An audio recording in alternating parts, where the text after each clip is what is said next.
Number 12 from test beta. A crate massing 2.5 kilograms is sliding down a rough ramp. When it's at a height of 0.33 meters above the bottom, it has a speed of 0.52 meters per second. So let's start sketching some of this in. We start off with some known mass, and we're moving at some initial speed, which is 0.0520 meters per second. And we're told that that's at a case where the height above the ground is 0.33 meters. And then at the bottom of the ramp, it has a velocity which is 1.98 meters per second. Part A asks us find the total work.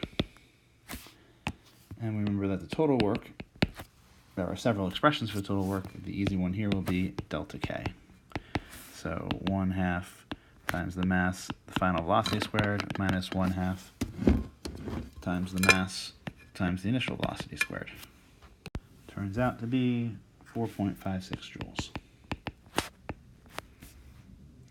Part B says, what is the work done by gravity? And that's relatively straightforward. The work done by gravity is always the weight, which is mg, times the height descended, which is what we have here. And so it's 2.50 kilograms times 9.81 meters per second square times 0.33 meters.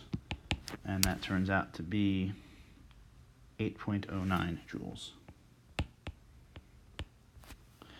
And then part C says, what is the work done by the normal force? But that's almost a trivial question.